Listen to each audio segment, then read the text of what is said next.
अस्सलाम वालेकुम स्टूडेंट्स, आज हम सॉल्व करेंगे एमसीक्यूज ऑफ चैप्टर 12। चैप्टर 12 के एमसीक्यू सॉल्व करेंगे। ये भी एक इम्पॉर्टेंट चैप्टर है, तो इसकी बहुत अच्छे से प्रैक्टिस करनी है। इसमें आपने सारे मिनरल्स के नाम और उनसे रिलेटेड जो डिजीज या फिर सिम्टम्स हैं उनकी डिफिशियंसी के वो याद रखने हैं। बाकी ये है कि जो भी छोटी छोटी डेफिनेशन है उनको बहुत अच्छे से रिवाइज कर लेना है। फॉर शॉर्ट क्वेश्चन भी के लिए भी काम आ सकते हैं। बाकी एमसीक्यूज में भी बहुत ज्यादा इंपॉर्टेंट है।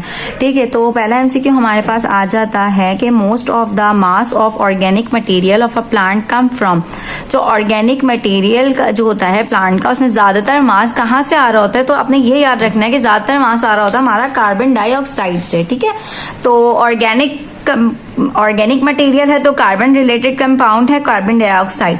Carnivorous adaptations of plants mainly compensate for soils that has a relatively low content of.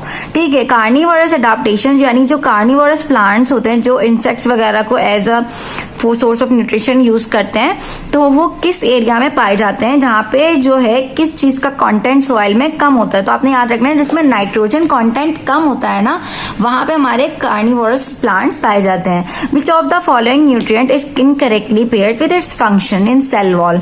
ठीक है, तो आपने याद रखना है कि कैल्शियम जो है फॉर्मेशन ऑफ सेल वॉल में होता है। मैग्नीशियम जो है वो भी एक कंस्टिट्यूएंट ऑफ क्लोरोफिल है, और फोस्फोरस जो है कंपोनेंट ऑफ न्यूक्लिक एसिड है।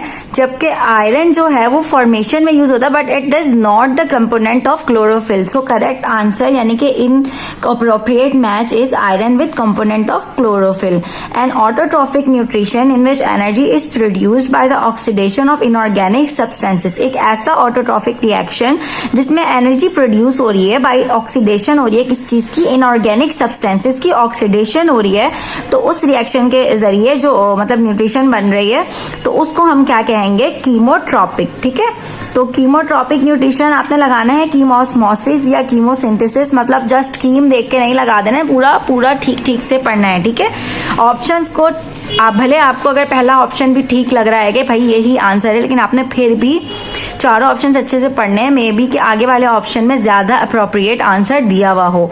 ठीक है, तो ये चीज आपने बहुत ज्यादा ध्यान रखनी है। बस स्टूडेंट्स ये करते हैं कि बस पहला सा पढ़ा और उसको टिक लगा दिया और ठीक लग रहा है, जबकि आगे उससे ज्यादा बेहतर आंसर ऑप्शन दिया हुआ होता है। Colour of leaf turn into dull और bluish green due to deficiency of. अब ये वाली बात जो मैंने कही थी कि याद रखनी है कि कौन से मतलब जो मिनरल जो है कौन से उनकी डेफिशिएंसी की वजह से क्या सिम्टम्स आते हैं।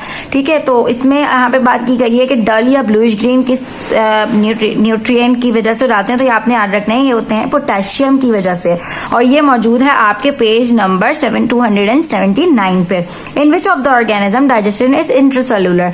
अब डाइजेशन इंट्रासेलुलर भी होती है एक्स्ट्रा सेलुलर भी होती है। कुछ ऑर्गेनिजम्स ऐसे भी होते हैं जिनके अंदर intracellular and extra cellular both होती हैं। फॉर एग्जाम्पल प्लेनेरिया वगैरह में दोनों होती हैं।